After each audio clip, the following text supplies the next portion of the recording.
There's 584 million children worldwide experiencing reading difficulties right now. 584 million, I can't put my hands around that number. Welcome to Old Guy Talks to Me, a podcast dedicated to helping guys create kick-ass lives for themselves and those that they love. Ladies, if you want to know what your guy is thinking, this podcast is for women too.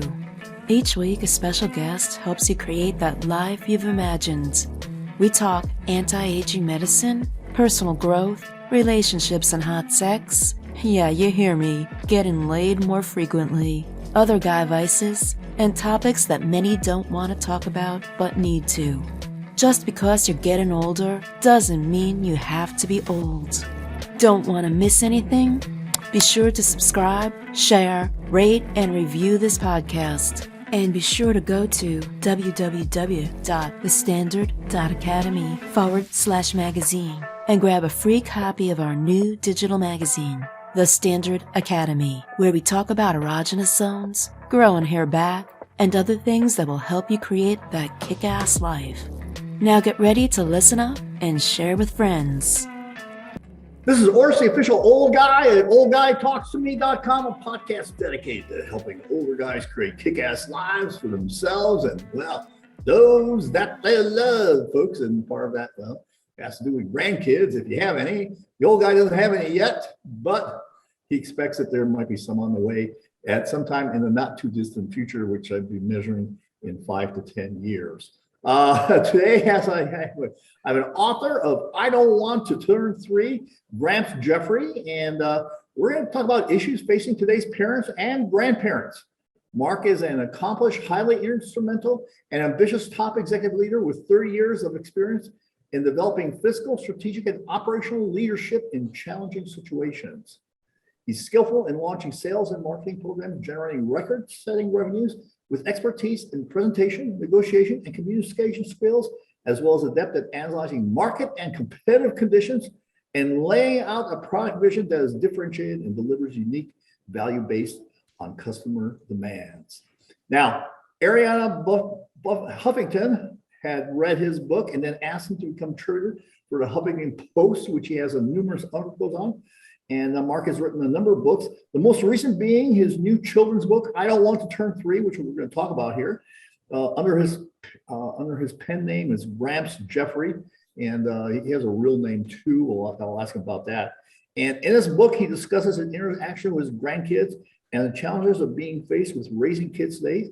Gramps is a baby boomer, and there's all sorts of, we're either the scourge or the saviors of the world. We don't know which, some days both at the same time. And he's trying to understand how the world has evolved since he was 3 years old. Gramps, I'm asking you really remember when you were 3 years old? I don't remember when I barely remember when I was 6.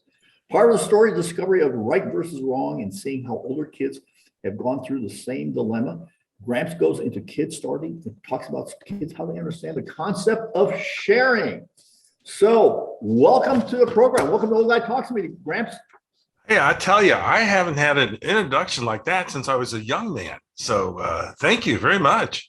Oh, well, great. I appreciate it. I hope you liked it. When you say I haven't had something like that, it's going to be people say, well, that's interesting. Is it interesting good or is it interesting bad?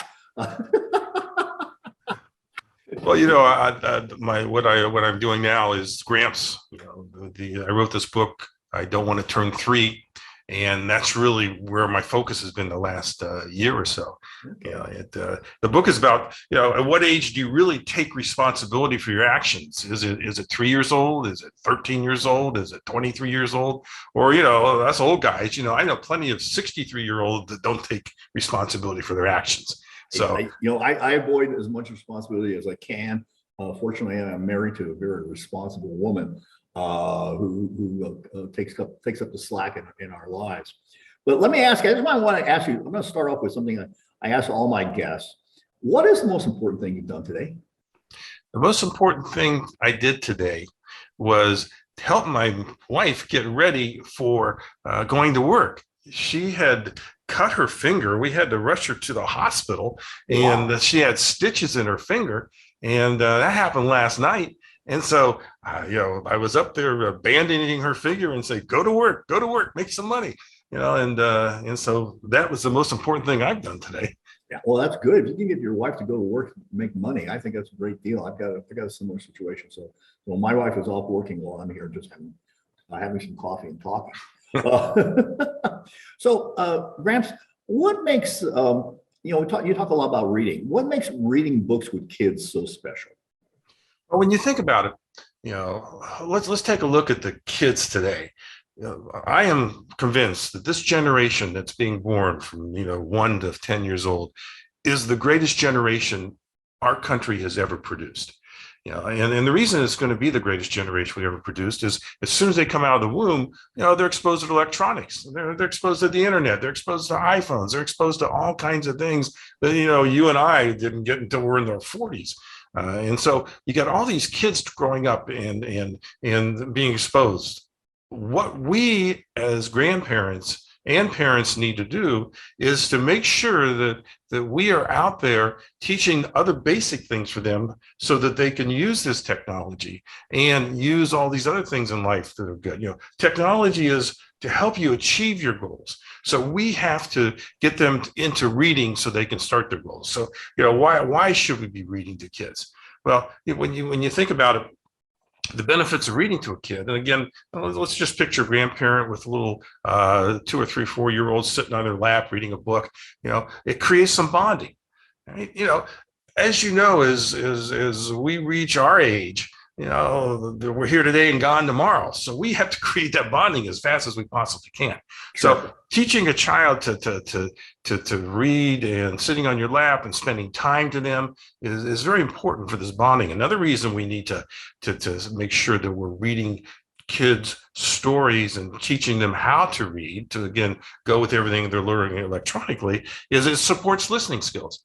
You and I know that after all these decades, that listening skills are the best skills that we have. It really, once we learn how to listen, then we can learn how to communicate back. We can learn how to sell. We can learn how to teach, but we have to be able to listen.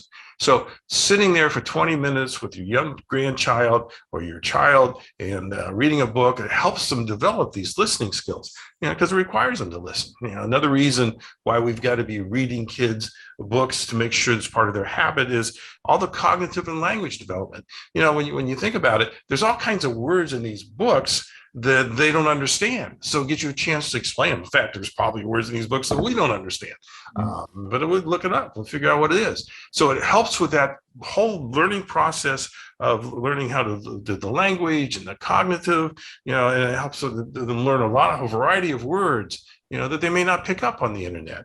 And another reason is the attention span. When you got little kids, 2, 3, 4 years old, they're bouncing off the wall all day long.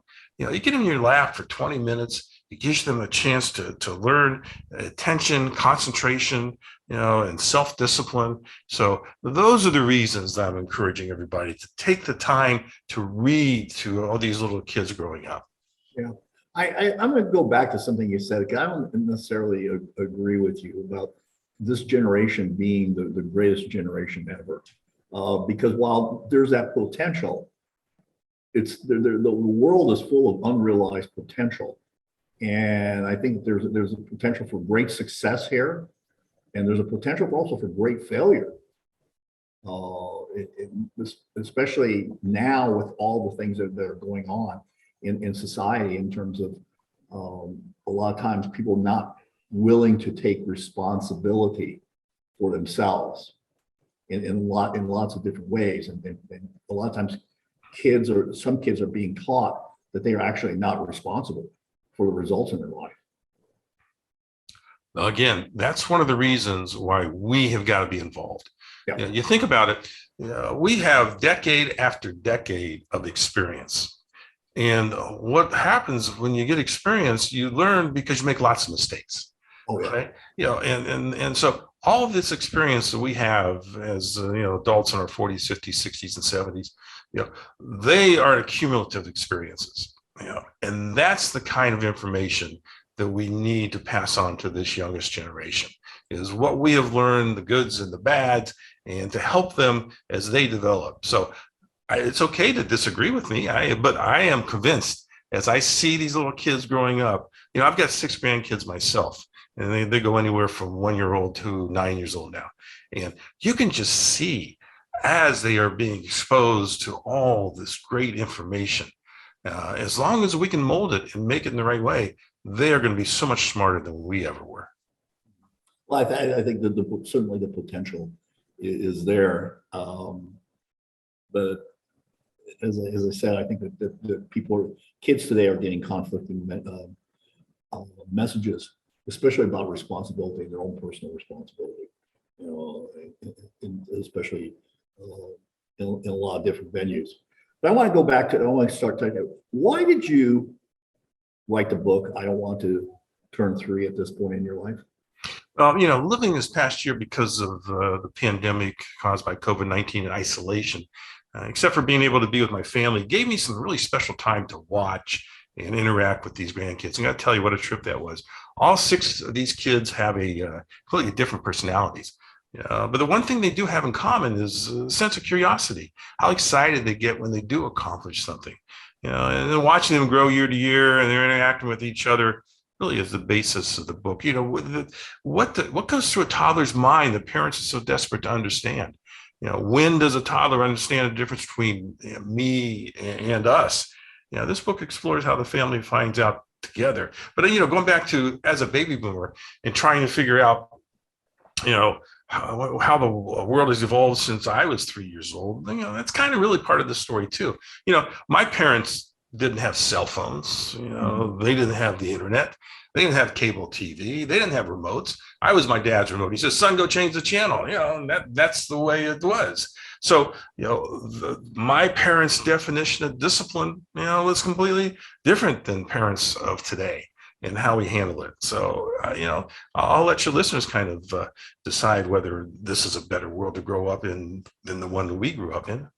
Yeah, I think, the whole concept of discipline is very interesting in terms of, I'm sure, I don't know whether you had, I certainly have experienced the belt or the attempted belt of my dad chasing me around the dining room table and never quite catching me.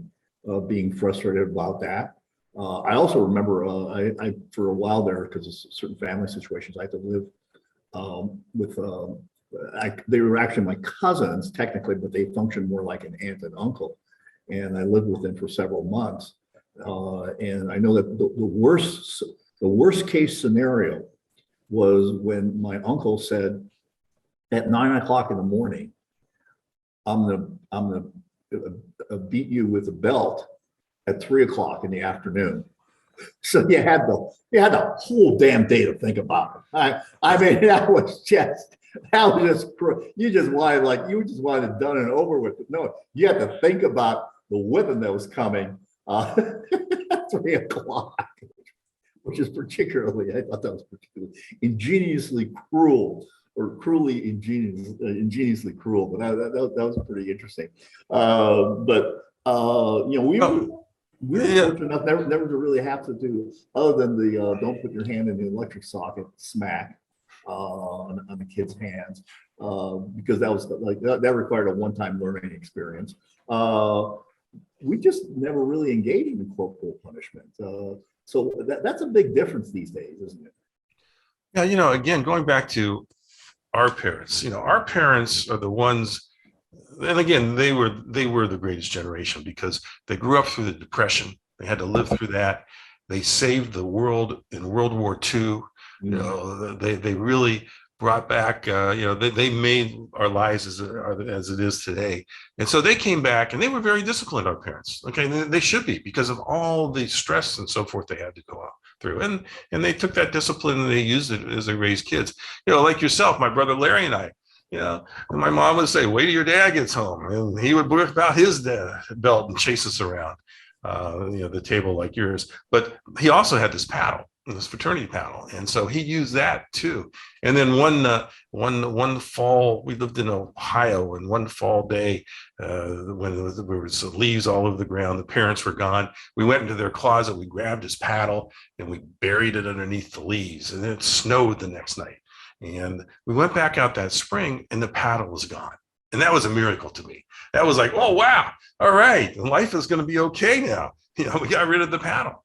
But yeah, so we grew up under that. And I think we used it as a generation that we weren't chasing our kids around with belts. We were doing different. We were trying to talk them into discipline, and how to use it and so forth. And today's kids, they're the one. They were our kids who are now the parents.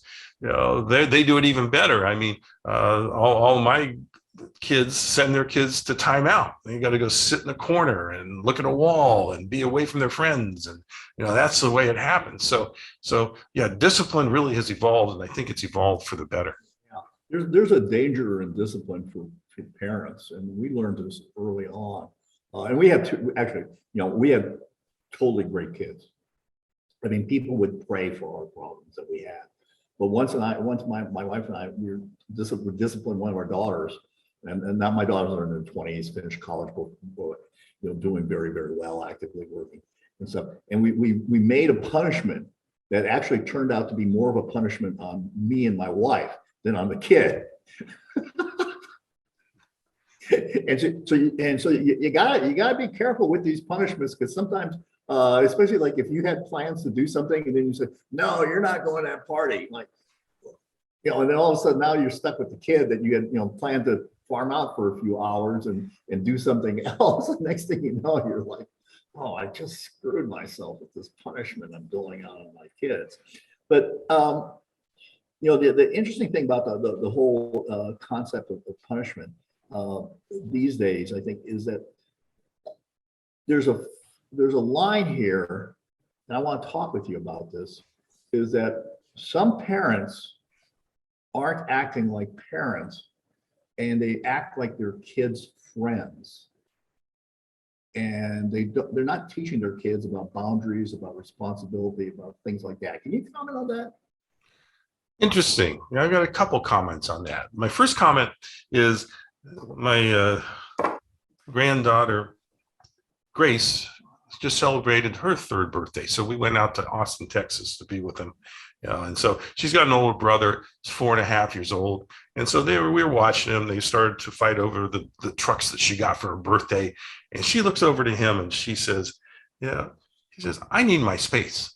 And she actually gets up and walks over to the side of the sofa and sits there. And he looks at her and he says, I need my space too. And he goes to the other side. Well, they didn't learn that on the internet or on television. I am sure that at one point in time, their mother got frustrated with them and said, I need my space. And she actually walks away, and they learn from that. But that's a good learning. But yeah, you're right in what you just said. The reason I say that is I've got a grandson, and he right now is very mad at his grandmother because she had made him eat something he didn't want to eat. And so, he got very, very mad at her. But we realized that the reason is that, his father may not be stepping in and kind of guiding him on what's right and what's wrong. So what you're saying is correct. The kids, the parents of the generation that is bringing them up, they got to be parents. They can't be friends. They've got to be able to do that. And, I guess that's when you and I have to come in and kind of remind them that, you're their parents, you're not their friends. Let's raise this generation correctly. Yeah, and that doesn't mean that you don't have a friendly relationship with your kids. That doesn't mean that you're always the authoritarian, the disciplinarian, and all that stuff. But at some point, you need to be teaching your kids and your grandkids respect. And one of the things that we did, we never let our kids call our friends by their first name. It was always, we could call it would be like Mr. Mike, or something like that. But there was always a Mr. or a doctor or whatever as a sign of respect, as a distinction of who they are. And a lot of times people will there's a thing that people think of familiarity, that like, you haven't earned that familiarity yet. And but you see that. I've seen some families that the kids turn out just great, and others where the parents are almost afraid of their children, about who they become, because the kids have become so, for lack of a better word, bratty. That's the nicest word that I can think of. And they're, and they became bratty younger. The problem was not addressed when they were 5 or 6, and now they're bratty teenagers. And we should never lose sight that we are the role models for these kids, parents, grandparents, aunts and uncles. So if the kid sees you on your phone all day long, they're going to grow up on their phone all day long. If the kid sees you reading a book, maybe they'll start to learn to read a book. But we are the role models, and they repeat and do what we say, especially when they're 2, 3, 4, 5 years old. I mean, if a little kid, if you say a cuss word, I can guarantee you that you're going to hear that same cuss word 4 more times that day in front of your child who's 2, 3, 4 years old. Now, if you do say a cuss word, the smartest thing to do is right away, right after it, say something they like dinosaurs and blueberries and bananas, so that you can kind of offset their thinking about that. But we are the role model. So what you said is absolutely right. That they reflect what we do. And so we as adults have to keep that in mind every time we're around these kids. So Gramps, the first time I recall my kids heard me using the F word, something happened and I was getting into our SUV and I used it, and I didn't realize they were in the back seat waiting for me, and they started to giggle. And my first reaction was, "Don't tell mom you heard me say that." They did tell mom though, right? No, they did not. No, they didn't. Well, you got a break. Then they just started laughing. Then you got to tell how to keep a good secret. So how do you address some of these things that we're talking about here in your book, in terms of responsibility, the concept of me and us, and also who's the hero in your book? The hero in my book is the dad. I'm convinced of that. And the reason being, just to give a quick synopsis of the book, it's 32 pages long, so it only takes 20 minutes to read. But, basically, Jordan is turning 3 tomorrow. And as he's playing with all his cousins, he's taken all their stuff. One cousin, he takes their sea creatures. Another cousin, he takes the dinosaurs. Another cousin takes the trucks. And so he's got this whole pile of stuff that he's pulling, he's taken from all his cousins. And then his oldest cousin, Olivia, who is a dancer, and she's 8 years old, he ends up taking her dancing shoes. And so when they come to celebrate the birthday party, she goes in his room and sees all this stuff and says, "What are you doing?" So the father, rather than disciplining the kid like we were talking about, he calls all of the kids together, all 6 cousins together, gets them in a circle, and starts talking about the difference between right and wrong and what we're doing. And then Olivia comes up with the idea. She says, "Listen, my school's having a drive for the homeless kids downtown. Let's give everything to the homeless kids." And so that's what they do. And they decide this as a group. Now, this is a true story. This really happened. The book itself, you take a look at the book, all the pictures that are in the book, they're based on pictures that I took, and then the illustrator made them into cartoons. So that's Jackson and Levi in the bathtub on the front page on the cover. And so this is how it evolved. And so the great news is the father took the responsibility of getting all the kids involved and talking through it rather than just telling them what to do. And Olivia came up with the idea of what the right solution was. So that's basically the synopsis. Yeah, we had a kind of a similar but different situation. We generally tended to have, especially when the kids were younger, it would be like a party where all the kids in the grade were invited, and so it would be, you could have easily 25 to 30 kids, and of course everyone feels obligated to bring a gift, and so our kids who were not wanting for anything did not need 25 or 30 gifts. And so we kind of handled it like, well, why don't you get to pick 5 and the rest go to charity? And they were actually totally fine with that. We sat down and we talked about that. They were totally fine with that. And then as we got on as they got them to be older, the parties would involve were actually no gifts except maybe a charitable donation to a homeless shelter or pregnant women's shelter or something like that. So they weren't really expecting gifts as part of their birthday celebration. But it was, again, it's that same concept about, what do you do when you have a lot of stuff and you have a lot of potential for yourself. You bring up a great point, and it's necessary for us to teach children how to think, not what to think. Okay. So, and going back to reading in books and why we got to keep reading stories to them in books, and what that does is it helps bring out the teaching of children how to think. For instance, if you got going back to little kids, you're reading a book at nighttime, let them pick out the book. All of us have 20 books laying around that are kids' books. Obviously I want everybody to buy my book, but there's 100 other great books out there. So, let the kid pick the book out and as they come to sit on your lap and so forth. But even before you open up the book, again, you want to teach them how to think, is you want to ask them, what do you think is going to happen in this book? Let them start thinking. 2, 3, 4, 5-year-olds, helps get those things thinking about what they're doing. While you're reading the book, you want to ask them, who are the characters in this book? Where is the setting? Can you relate to that? Does anything in this book sound familiar to you? Again, challenging to keep thinking, because that's how we get these kids to grow up and get smart. And after they're reading the book, you want to ask them what their favorite part of the book it was, just like when you're having dinner with them at night, what was your favorite part of the day? Just like you asked me, what did I do good today? So, we as adults have got to continue to challenge and ask these kids questions, because we need to teach them how to think. And over time, they'll learn what to think. Do you need accountability? Are you looking to change the course of your life but have failed to keep on track?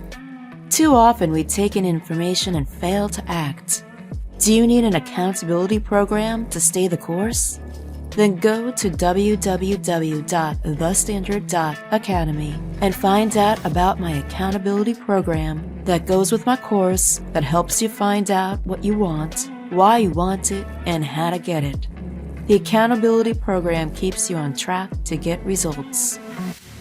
This whole thing of reading brings to mind a situation that we had in my family where we didn't realize something, and maybe you may encounter this, or other parents or grandparents that are listening to this or watching this podcast, is that our first child, who now is an engineer, had and we did not realize she had a very difficult time learning how to read.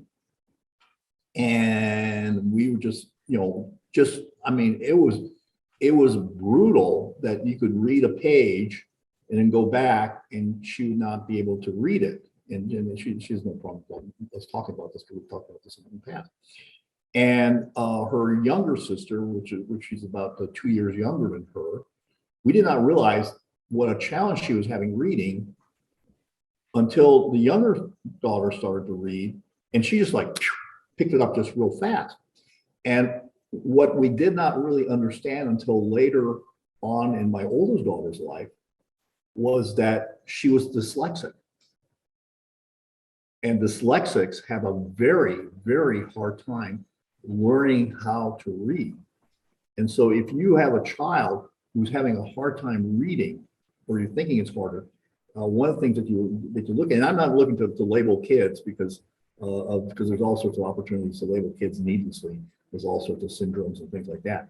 But we discovered it wasn't until later in life, because my daughter was very bright, and she was able to accommodate for her dyslexia all the way up through about the 6th grade. And then it was discovered that we did some tests and discovered that she was dyslexic. And so then we did some measures. So she went through some stuff, and she's very, very well functioning. And part of the way her dyslexia was hidden, because dyslexics generally tend not to build up a vocabulary.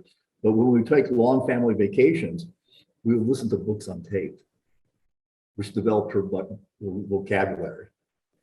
and generally dyslexics, because they have a hard time reading, they don't develop their vocabulary. But things that would, like, writing stuff down from the bulletin board on the board that the teacher would put up, her friend would come in and do it in 3 minutes, and she'd be there struggling doing it 15, 20 minutes. And then once we figured out some skills to help her help that improved. But yeah, so I would caution a lot of parents and grandparents that maybe, one of the things that they should look at is that maybe some of the child who's having challenges learning how to read might have some dyslexia issues. It's interesting because my oldest daughter grew up to be an engineer also. Yeah, so these women in engineering, that's great. That's great. Yeah. But, on top of what you just said, this pandemic has kids reading less. Okay, so I mean, according to the United Nations Educational, Science, and Culture Organization, UNESCO, there's 584 million children worldwide experiencing reading difficulties right now. 584 million. I can't put my hands around that number. Before the pandemic, it was 460 million. So, there was an increase of 20% of children now because of this pandemic that have reading issues. That's a 20% increase. That wipes out 2 decades of educational gains around the world about reading. The Stanford Graduate School of Education just released another report that said that the second and third graders' reading fluency, reading fluency is how you're able to understand reading, is now 30% behind what was expected in a typical year. I mean, you think about putting those numbers together and what we're trying to do here with kids. We have all got to jump into this. We got to get these kids reading again. Yeah, which is interesting, you should bring up the second and third grade reading level, because the statistic is that roughly about in the third grade is when you stop learning to read and you read to learn.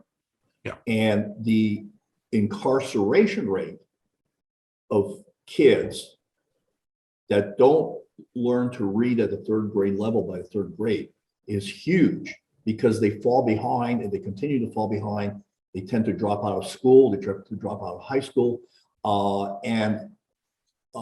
heard the statistics from the new mayor of New York City, which I was surprised they actually knew the statistic.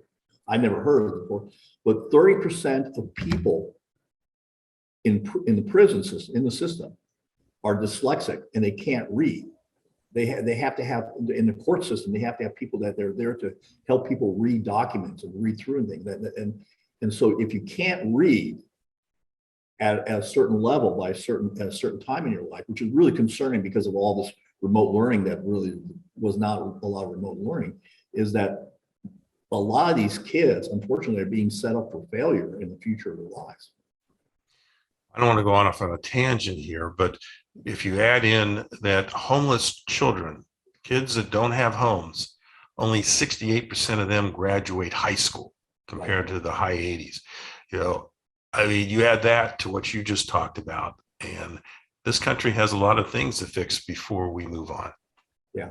Oh, absolutely. I think that, yeah. So I would encourage anyone that is listening to us that there are opportunities to go, especially if you're a empty nester like I am. There are opportunities to go to local schools and read out loud to kids, read books out loud to kids. And they are highly appreciative when you show up in their classroom to read. I've had opportunity to do that on several occasions, and I think that's going on.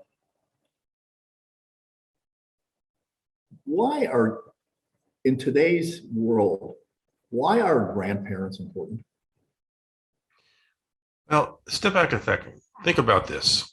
The people that are 65 years old and older in this country are 16% of the population, yet they are 75% of the deaths in COVID.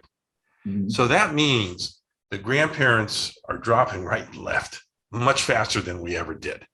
We got to realize that these kids are young only once. I mean, you only have them for 18 years and probably less than that when you take away some of the teenage years. So you can only influence them for a short period of time. So with the future being we don't know what's going to happen tomorrow. We've got to live each day to the fullest. So we have got to now become part of their routine. Much like we were talking about the routine, earlier, the parents that they reflect what parents do. We have to be part of these kids' routine. We have to influence them, and we can't be afraid to initiate this. Little 2, 3, 4-year-olds not going to call grandma and grandpa up. We've got to step in. We have to reach out to them. And the other thing is, life is a little bit different now than at least when I grew up. I grew up, my uncle lived up the street, my grandmother lived 2 blocks away, and we had a whole family to make sure that I was growing up in the right way. Because it takes a village. It takes more than mom and dad to raise a kid. It takes aunts and uncles and cousins and friends and grandparents. So, but in today's world, we're scattered all over the place. Using me as an example, I live here in Scottsdale, Arizona. I got a couple of my grandkids here. But I got 2 more in Austin, Texas. I got 2 more in Orlando, Florida, and so it's a whole different world, so we've got to figure out ways that we can influence and get to these kids. I'll give you an example of what we did, and I'm sure your listeners have other ways to do it too. But, I had all 6 of these kids at our house for about 6 weeks during the pandemic because nobody was working. And so they all came home. And so it gave us a chance to really spend time with these kids. That's how I wrote the book and all that, but it really, my grandkids got familiar with the house and outside the yard and so forth. And one of the things I noticed that little 2, 3, 4, 5-year-olds, the one language that they all have in common are dinosaurs. They all talk about dinosaurs. I don't know why, but if you see them talking to their friends, they all can converse in dinosaur. They know the names of these dinosaurs. They know, whether they eat meat or not. As far as I'm concerned, dinosaurs are small, medium, and large, but they knew all this. So we decided to use the 6 dinosaurs in our house. And every night when the kids left from Texas and Florida, every night we would take these dinosaurs and put them into some other different place in the house so that they were doing something. So for instance, one night they were in the refrigerator eating blueberries. Another night they were washing the dishes with grandma with soap on their nose. Another night they were playing the piano. Another night they were walking up the steps. We did this for 50 different nights, 50 different things on the inside and the outside of the house.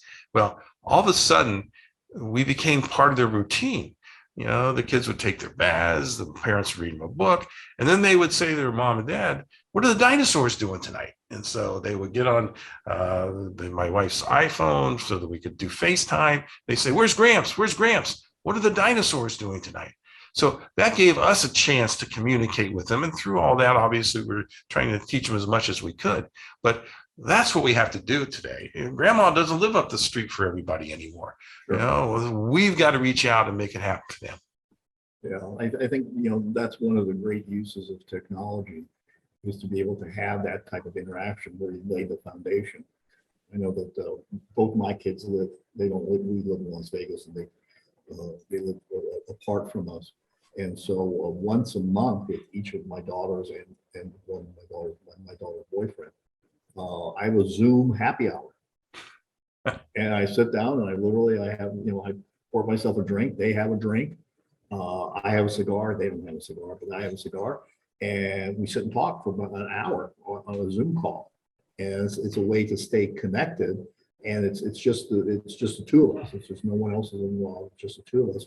And it's a set time that we can talk. And sometimes we talk about frivolous stuff, and sometimes we talk about serious stuff. But again, you just like you using FaceTime, the phone, whatever the technology is there for you to make that connection, and you can put that technology to use as a parent. I want to switch a little gears with you here. What do you tell grandparents that may not agree with how their kids are raising the grandkids? How do you handle that? That's kind of a touchy turf area. Yeah, you can always just talk about being an example. Let's step back a second. The baby boomer generation, there are 40% of us really don't care. We don't want to get involved in the raising of these little kids. We say, hey, we raised good kids. They've got my morals. Let them figure it out. So that's an issue. There's too many of us who don't want to get involved. But if you're not raising your child, they're not raising them like you are, then let's do a Zoom call and let's sit down and say, hey, here's how I handled you. Why aren't you handling them like that? And I think that's really the only way because these kids have their own minds. If we decided that we were going to teach the children how to think, not what to think, and we feel comfortable, we taught them how to think, then we got to live with it. Yeah, I think there is a certain amount of that, and you think of how would you react to your parents saying like, "Oh, you need to use a belt on your child." Yeah, right. You go like, I don't think so. First of all, I don't want Child Protective Services at my house because that certainly is a distinct possibility, amongst other things. So it's kind of interesting. Now, I'm going to get into a little bit of kind of a discussion here. Where do you think this whole concept of society, or I'm going to put it, the government deciding what they want to teach your kids versus parents deciding what you want your kids taught? What's your perspective on that these days? I am for the government telling us exactly what we should be teaching our kids what to think. The reason being is that, you think about it. We know a little bit about World War II, but soon everybody who fought in World War II is not going to be here, and it's all going to be hearsay. We know about the Holocaust, but soon the people that were in the Holocaust aren't going to be here, and it's going to be hearsay. So we have got to let history, and because the United States, we got a lot of bad things that we did, whether it's to the tribes, whether it's to the blacks. I mean, there's all kinds of things that we as a country did wrong. But again, going back to our original talking about, as we get older, we get wiser because we make more mistakes. That's what's happening with this country. As it gets older, it gets wiser, and it can go back and look at the mistakes.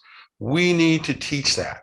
It's a generational thing that it goes back to what do we teach our kids? We need to teach them everything because we want them to think through it. Now, how they view it may be different than how we view it, but everything that's ever happened in this country should be taught. Yeah. Well, I'm not sure. There's so many versions of history, and I'm going to call some of them actually not accurate out there. But in my opinion, I think parents really need to be responsible for the upbringing of their children, and I don't think that a government or a school surpasses that parental responsibility in terms of building up morals, teaching responsibility, teaching independence, teaching kids how to be self-sufficient. Most of those things really start in the home. They're really actually not taught in the school system. Well, again, it's the village. Your mom, your dad, your cousins, your grandparents, we're the ones that teach them the morals. We're the ones that teach them right from wrong. The school is there to teach them the facts, just the facts. And I think if you combine them both, you're going to have a great kid. Right. Well, Gramps, I want to thank you for coming on oldguytalkstome.com. In the program notes, but you can give everybody your website, but in the program notes is a link to your website, as well as all your contacts on social media. And you've got a lot of them: LinkedIn, Facebook, Pinterest, and a few others that are out there. And so people can reach out to you.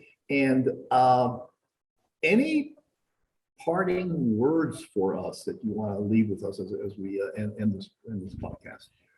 Well, we were talking about the questions that we need to be asking our kids all the time. And I think one of the questions I would like your listeners to start asking their kids and their grandkids every single day is, what did you do today that was nice to someone else? Okay? If you ask your child that question, the first time they're going to look at you like, what are you talking about? in my case with the book, they're not sharing their toys. They're fighting over the trucks. They're just being mean to each other. But maybe, tomorrow, one of the Jordans are going to say to Levi, here, I'll share my truck with you. So if we ask that to our children every single day, what did you do today that was nice to someone else? After 4 or 5 days, maybe they'll open up the door for someone. Maybe they'll walk an old lady across the street. But if we can get that into our mindset today, can you imagine what will happen with generation 20, 30, 40 years from now, and how this whole interaction of how we all get along may actually change? Mm-hmm. Sure. I think asking yourself the right questions is key to creating the world that you want, both for yourself and outside. So I think a powerful question. I think it's a powerful question to ask. Maybe some people should put in their repertoire. Well, I want to thank you, Gramps, for coming on the program.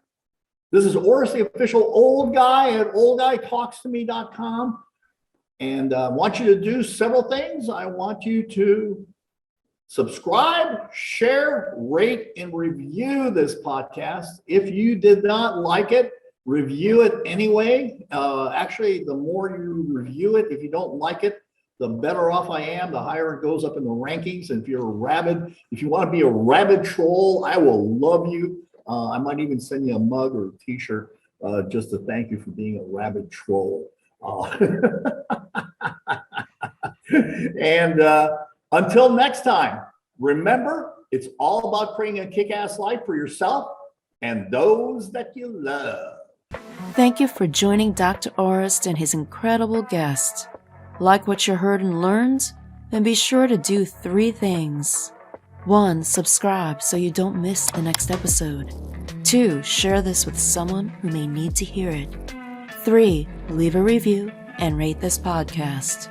Opt in at www.thestandard.academy/magazine and get our free digital magazine with savings, articles, and deeper dives into cool controversy. Be the guy who takes action. Without action, you're not going to get the results you want. Thank you again, and make it a great day.